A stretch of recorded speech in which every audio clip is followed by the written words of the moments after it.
investing, the strategy of the company is to help the farmers buy the land the farmers are no longer using, back to the kids, and to help their life.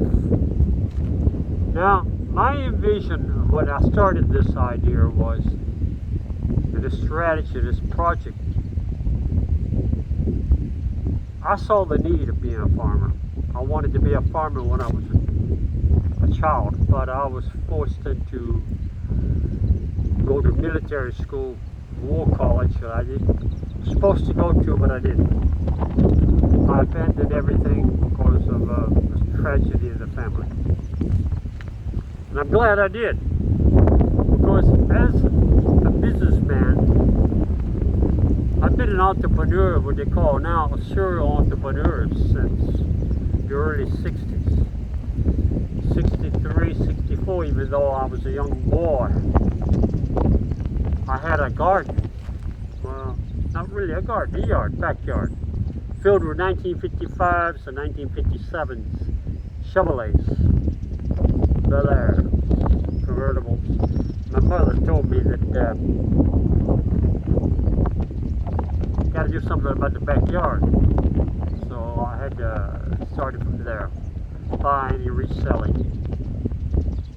Actually, I've been in all kind of businesses. I've been in building, I've been in concrete, I've been in massive building, roofing.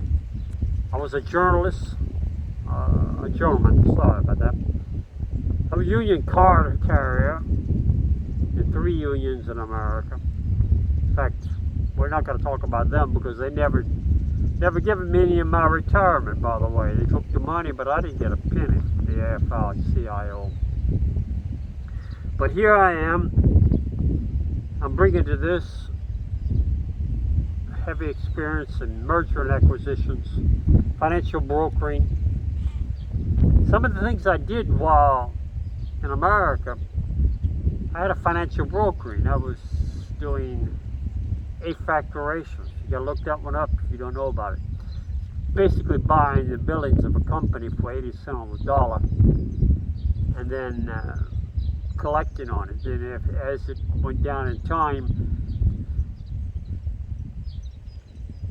what was left after 90 days, if there was anything left, I'd give it to the company. But you know, a lot of times, sometimes the billing wouldn't be paid for 120 days, so didn't really make a lot of profit that way. But if it was paid less than 90 days, everybody would got happy. Then I got into leasing. Then I got into building a holding company, merger and acquisitions, what we call fusion and acquisitions in Francais.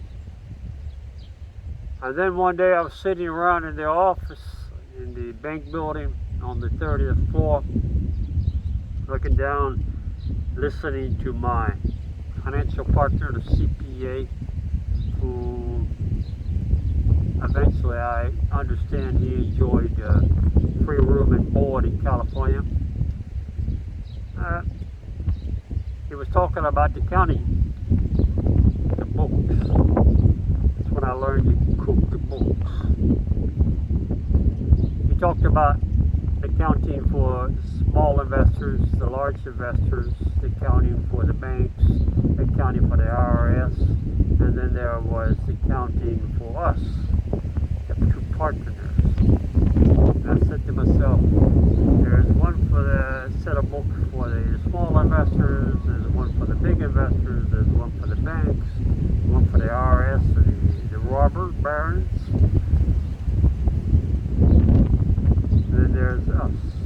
There must be another one. So I went and studied in Chicago, and I built a reputation in Chicago as a businessman, a small businessman. I bought a company, construction company, had another leasing company, factoring company on LaSalle Street. I could tell you some stories about bankruptcies and companies I audited and looked into. I was starting to work with the bankruptcy courts, and I can tell you one thing, I'm glad I didn't do it. most of the companies in bankruptcies are. At that time, there were a lot of fraud going on, a lot of pump and dump shit. But anyway, I got a business fast, and in the long run, and on the way, I got into coal mining. Coal mining was very interesting. I love coal mining. At least 650 acres in West Virginia near the Pikeville land, Triangle, Tri-State, Pikeville and Virginia and West Virginia. I worked with the McCoys and the Hatfields. It was an interesting family. They were all in coal mines, so they were either owners or operators or working in the mines.